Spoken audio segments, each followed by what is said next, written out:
Indian oil corporation limited Koyali Vadodara દ્વારા દાહોદના છાપરી ખાતે યોજાઈ મોક ડ્રીલ। દાહોદ જિલ્લાના છાપરી ખાતેથી પસાર થતી ખનિજ તેલની નલિકામાં ભવિષ્યમાં કોઈપણ પ્રકારનું ગળતર કે વિસ્ફોટ થાય તો તેવી કટોકટીની પરિસ્થિતિમાં સામનો કરવા માટે ભારતીય તેલ નિગમ મર્યાદિત કોયલી વડોદરા દ્વારા એક વિશેષ કૃત્રિમ પૂર્વાભ્યાસનું આયોજન કરવામાં આવ્યું હતું।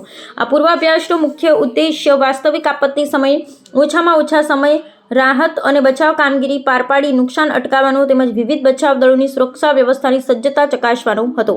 આ કૃત્રિમ પૂર્વાભ્યાસ અંતર્ગત અજાણ્યા શખ્સો દ્વારા નલિકા પર ખોદકામ કરતા તેલનું ગળતર થવાની ઘટનાનું નિર્માણ કરાયું હતું। સુરક્ષાકર્મીને જાણ થતાં જ તેણે તાત્કાલિક નિયંત્રણ કક્ષમાં માહિતી આપી હતી, જેના પગલે સમારકામ ટુકડી ઘટના સ્થળે પહોંચી હતી।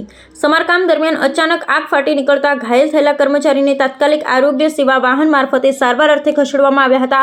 આગ કાબૂમાં ન આવતા વહીવટીતંત્ર અને અગ્નિશમન દળની મદદ લેવામાં આવી હતી, જેમણે સત્વરે સ્થળ પર પહોંચી આગ પર સંપૂર્ણ નિયંત્રણ મેળવી લીધું હતું અને નલિકાનું સમારકામ પૂર્ણ કર્યું હતું।